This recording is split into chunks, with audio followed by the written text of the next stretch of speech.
Good morning, Brew Daily Show. I'm Neal Fryman. And I'm Toby Howell. Today, in a shock move, New York City's congestion pricing plan has been put on ice. We'll tell you who's happy and who's furious. Then what happens when you give a remote Brazilian tribe access to the internet for the first time? Thanks to Starlink, we now know the answer. It's Friday, June 7th. Let's ride.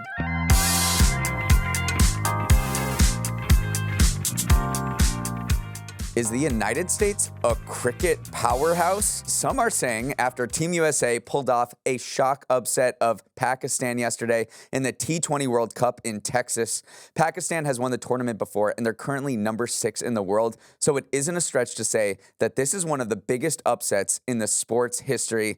And you should expect to hear a lot more about cricket over the next few weeks. The United States is hosting the tournament along with the West Indies. So if the team continues its Cinderella run, it could serve as the sports breakout moment here. Toby, are you jumping on the bandwagon? I absolutely am full of American pride right now. The best part is that a software engineer was one of the U.S.'s key players that helped pull off the upset. According to his LinkedIn page, Saurabh Netravalkar is a principal engineer at Oracle. The man is absolutely living the dream. He's got a great tech job in the Bay Area. He's beating up on cricket heavyweights. And his fun facts during corporate icebreakers must go so hard. It's like, hi, I'm Saurabh. I also just beat Pakistan to win one of the biggest cricket matches in United States history. So the man is living the dream. Yeah, this really could be a big marketing event for cricket in the United States. They built a special purpose stadium right out on Long Island that I'm hoping to get to a game to. There's an India-Pakistan game, one of the biggest rivalries in all of sports, India-Pakistan cricket, that's happening on Sunday morning. Just one problem.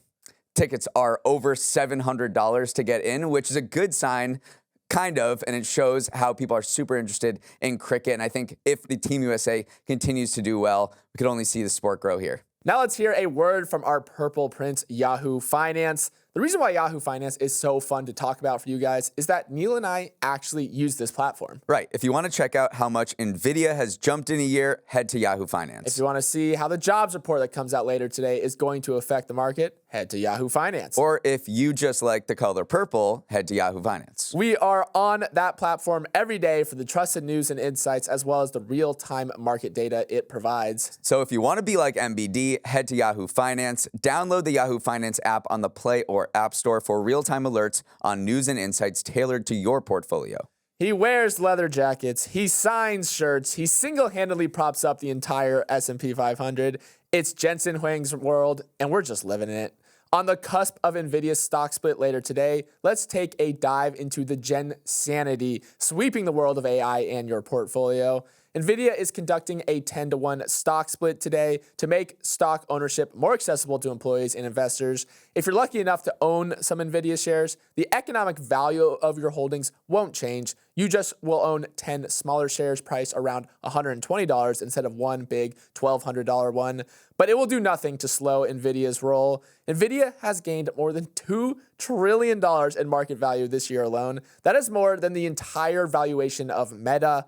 That surge has pushed it into the rarefied $3 trillion market cap club, passing Apple in the process to become the second most valuable company in the world. You know, there was this big computing conference in Taiwan this week, and it was clear just how fast Jensen's star has risen.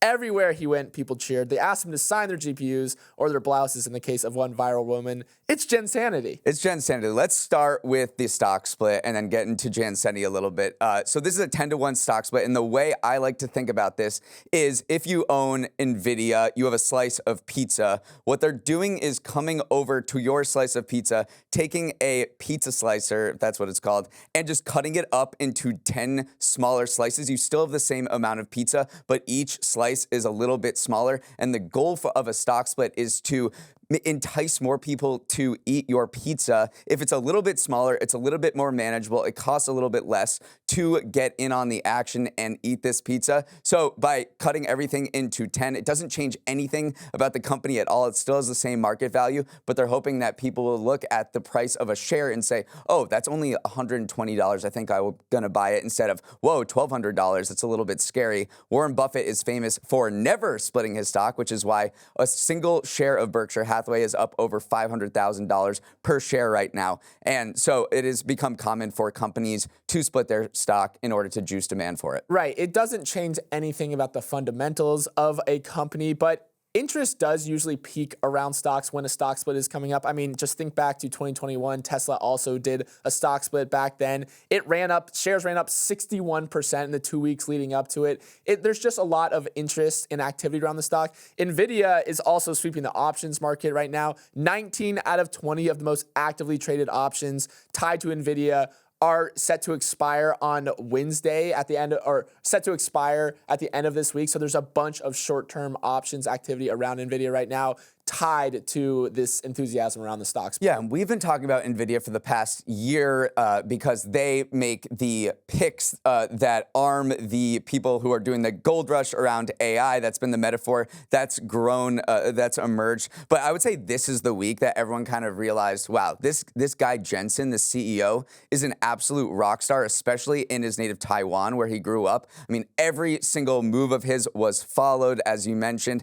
There was breathless media reports about every single place that he was going to eat, which jacked up sales at all these places. He threw out a first pitch at a baseball game, who was signing autographs, and he wasn't even a keynote speaker there, but you could just tell where he was because of the throngs of people that followed. So he is an absolute rock star there. He is their native son, and he's come back to show what he's built here in the United States, and it is remarkable.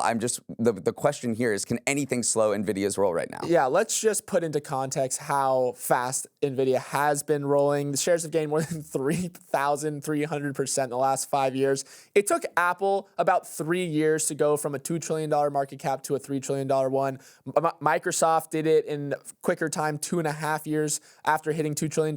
For Nvidia, the trip from 2 trillion to 3 trillion took 3 months. Yeah. It's insane how fast. You look at the stock chart, you just have to laugh because I want to say parabolic, but it's something even more. We need the math people to come and tell me what formation Nvidia's stock chart is making right now, because it's truly insane. And there are competitors coming after Nvidia. You have AMD and Intel that want to build the same types of graphics chips that power AI just for a lot cheaper, because Nvidia charges tens of thousands of dollars for a single one. And then you also have the big tech giants like Microsoft, Meta, Amazon, all trying to make their own chips. But still, every analyst is like, I still think for the next 2 to 3 years, Nvidia has this incredible moat because they make the best chips, and everyone wants the best chips to power their AI platforms right now. So they're like, I don't know, this thing is on a rocket ship, but I don't see any sort of force of gravity that could bring it down. So we'll just have to see. But yeah, this is the week that everyone learned how big of a deal Jensen Huang is.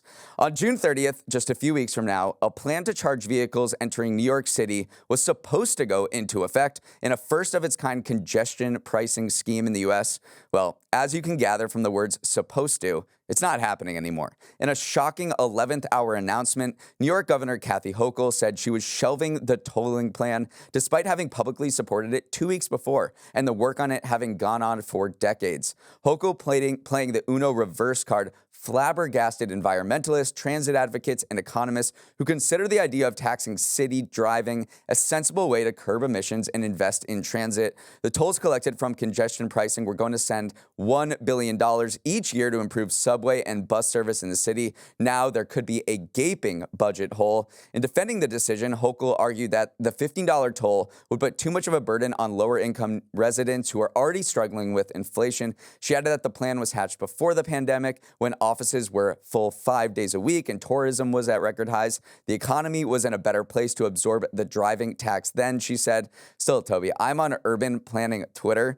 I've never seen such anger, such a sense of betrayal directed toward a politician. There's concern that the entire concept of congestion pricing anywhere in the U.S. has been put on ice by New York's U-turn. Yeah, this has been a debate for years. For 15 years in New York City, congestion pricing debates have been swirling around. It's always angered kind of the car driving suburbanites. It's always been exciting for public transportation enthusiasts, subway enthusiasts.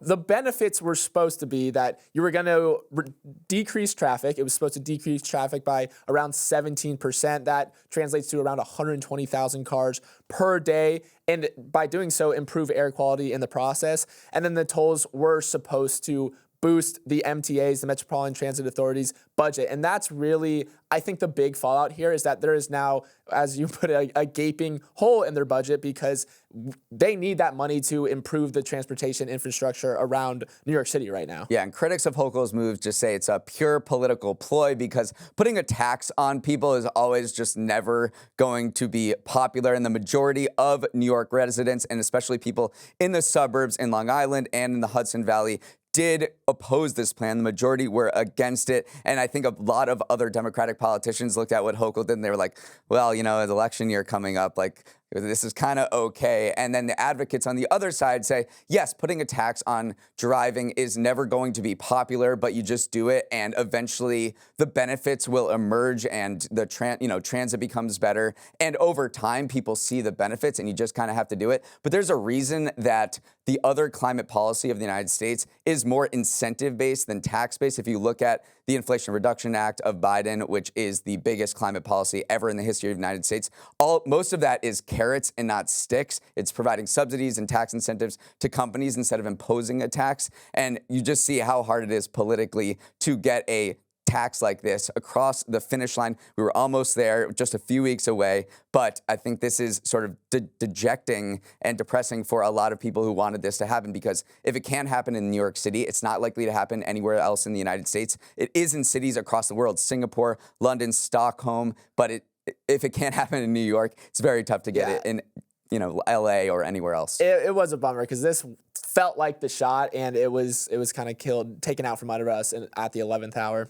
Okay, we're going to do stock of the week, dog of the week, like we always do on Fridays, but Nvidia was so clearly the stock of the week that we're going to run through some headlines instead. First up, another big rocket launch took place yesterday. On the heels of a successful mission to the ISS for Boeing's Starliner, SpaceX and Elon wanted to steal back some of the limelight. Starship, the most powerful rocket ever assembled in the craft Elon eventually wants to use to colonize Mars, held a successful launch at its base in Boca Chica, Texas. It achieved two major milestones that it hadn't pulled off before yesterday. Both the Super Heavy booster and the spacecraft itself returned back to Earth mostly intact. The two crafts fired their engines to slow their descents before soft splashdowns in the Gulf of Mexico and Indian Ocean, which is a big step towards the ultimate goal of getting them to land on dry land.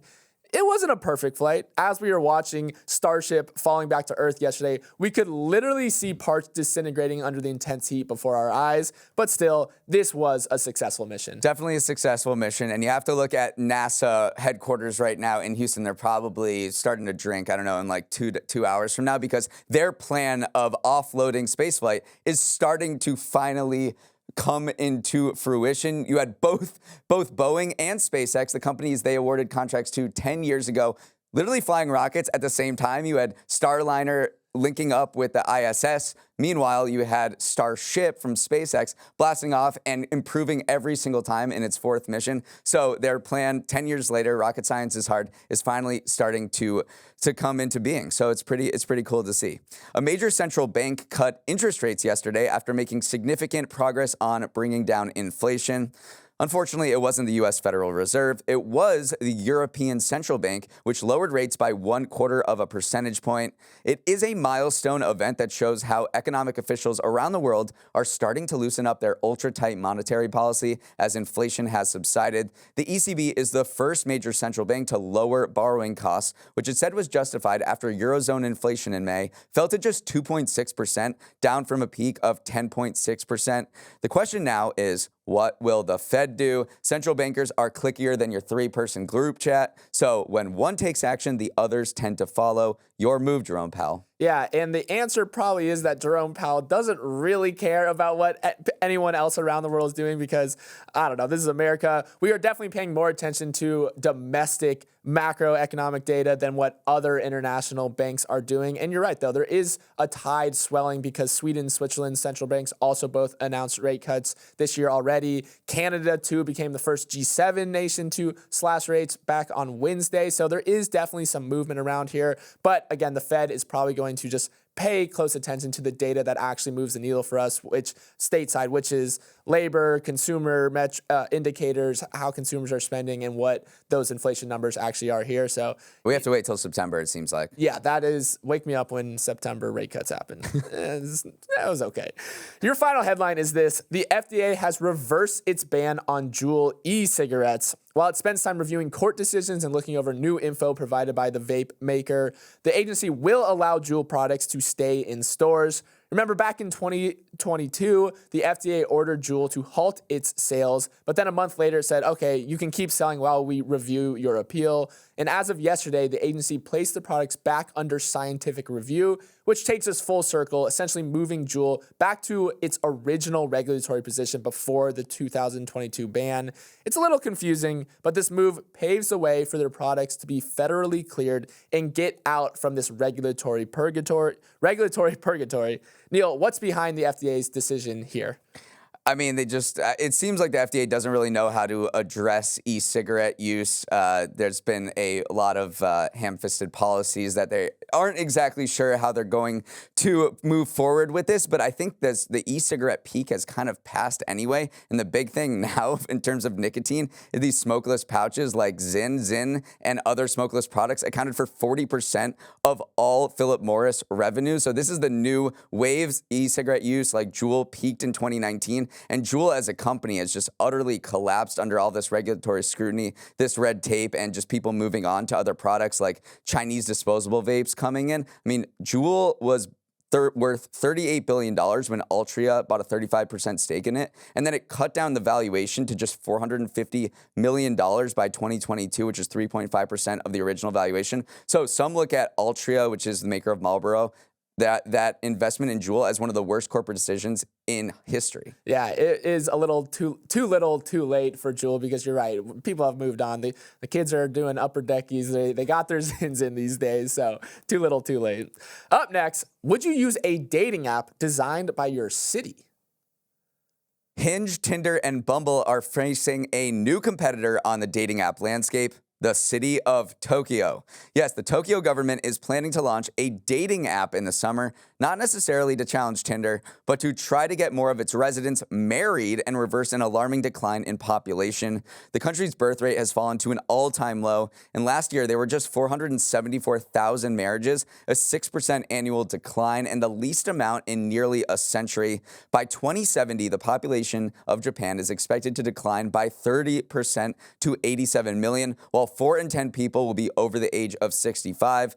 So it's not hard to see why Japan considers its baby bust an existential crisis. Prime Minister Fumio Kishida warned that the country finds itself on the brink of being unable to maintain social functions because of its low birth rate. And this dating app, which costs $1.3 million, is one of a series of attempts by the government to fill its empty preschools. It's a bold move, Toby. Let's see how it pays off for them. I like how this dating app is going about it, though. It requires a very rigorous registration process to make sure your intentions are in the right place and that you're actually looking for marriage. It's not a hookup app. It is not a hookup app. It requires a photo ID, but also an income certificate, and then also some documents confirming your relationship status. I don't know what that entails. Like, I promise I am single. And then there's 15 categories of personal data to fill out. You got your height, you got your education, you got your occupation. That's all available to see to potential matches. And then also, this is the best part, you have to attend a mandatory interview with the app's operators before getting on the apps, basically ensuring that you are signing a pledge, you're looking for a marriage partner. So imagine signing up, like when you sign up for a dating app these days, you just make an account, but you have to do you got to jump through a lot of hoops to make sure, your intentions are in the right place. This seems like a whole lot of social engineering on behalf of the government, but honestly, desperate times call for desperate measures. A recent survey found that 42% of all adult Japanese women say they're never going to get married, and that rises to never going to have children. That rises to more than 50% among men, and this has led to some serious problems, long-term problems for their economy. 2/3 of businesses surveyed said they have a worker shortage, and Japan is not a country that's known for having a lot of immigration to fill in the gaps like we do here in the United States, but it seems like that's changing. They're bringing in a lot more foreign workers. The number of foreign workers last year hit a record 2 million, which was up 12.4% from 2022. But projections are that to hit its growth goals by 2040, they need to triple that number to above 6 million foreign workers. So they are pulling out all of the stops here because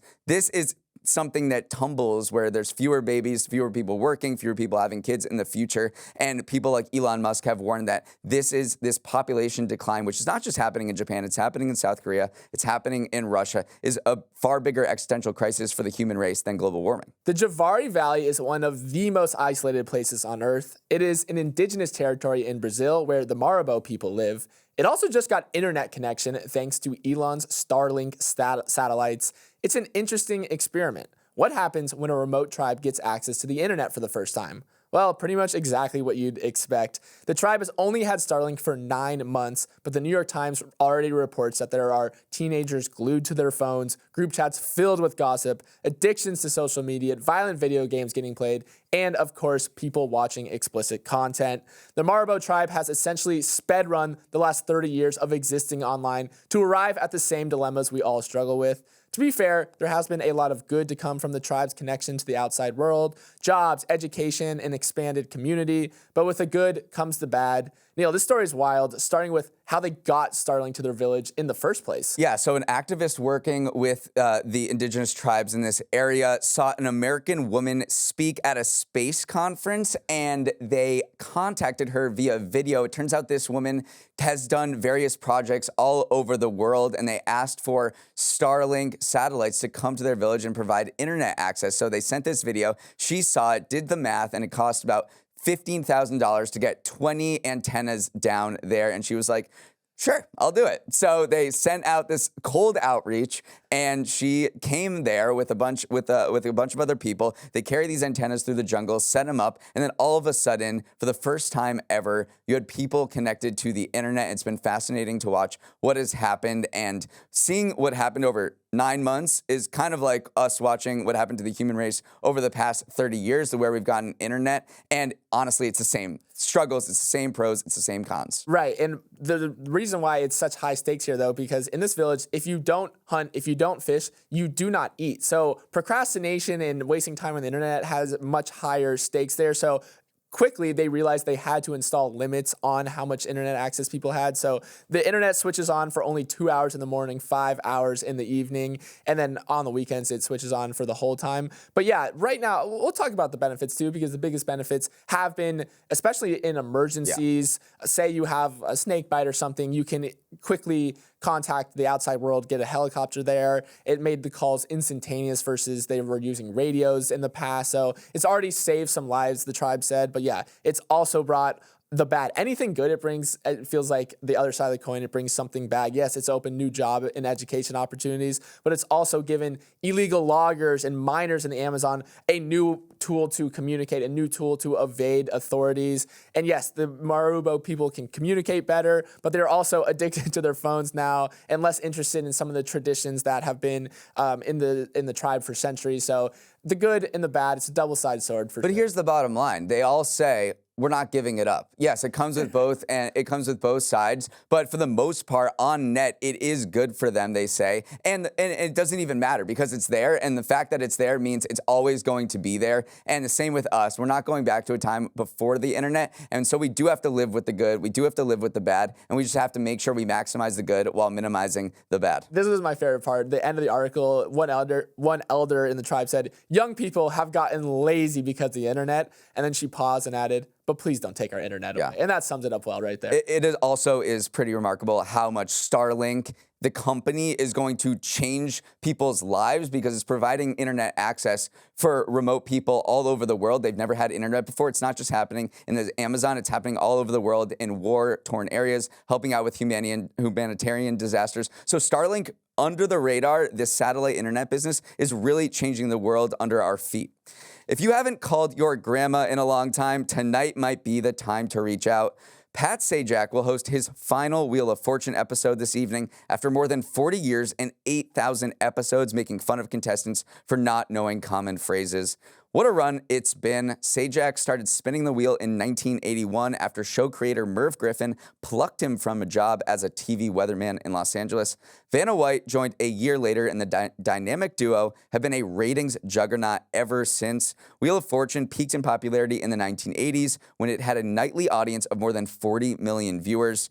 In these cord-cutting days, the audience is a lot smaller, but with an average of 8.6 million viewers a night, Wheel of Fortune sits right behind Jeopardy as one of the biggest non-football programs on television. Speaking of Jeopardy, Sajak will always be compared to Alex Trebek, the legendary Jeopardy host who died in 2020 after a similar decades-long run. Jeopardy's attempt to replace Trebek turned into a total mess, but the Sajak succession has been a lot smoother. Ryan Seacrest, the guy who was seemingly created in a lab for this specific job, will take over. Yeah, I do like comparing and contrasting kind of the two big game shows of our time, which are Jeopardy and Wheel of Fortune. Jeopardy is the smart show. You can answer some of the questions, but not all. The people on the screen are usually smarter than you. Alex Trebek was a little more suave, too. He gave off this disposition of he knew all the answers.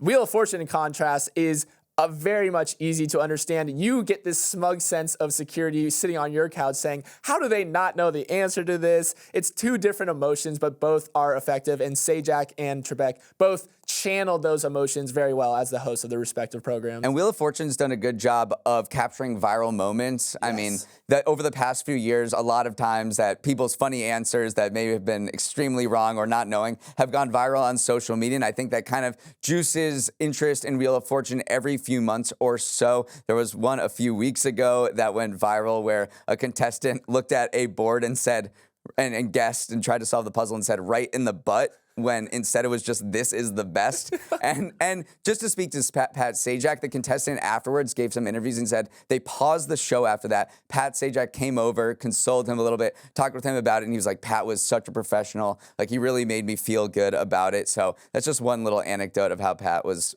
a good guy. I feel like we've had this conversation before, but what show would you most like to host? I feel like the answer is probably Jeopardy. Yeah, it's got to be Jeopardy or this British game show, Only Connect, which is super hardcore nerdy that you can find on YouTube if you really want to melt your brain. So I want to be the Jeopardy host. Like, after this, after we do 40 years here, like after Ken Jennings, like that is my dream job. So we have 7,661 episodes left before we can catch Sajak. Well, but I can see it in your future. All right, that is all the time we have for today. Thanks so much for listening. Hope you have a chill Friday and eat some donuts today because it is National Donut Day and a bunch of donut chains are offering deals.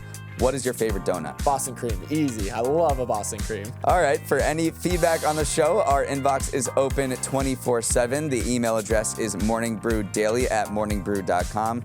Really flows off the tongue. Let's roll the credits. Emily Milliron is our executive producer. Raymond Liu is our producer. Olivia Graham is our associate producer. Uchenna Ogu is our technical director.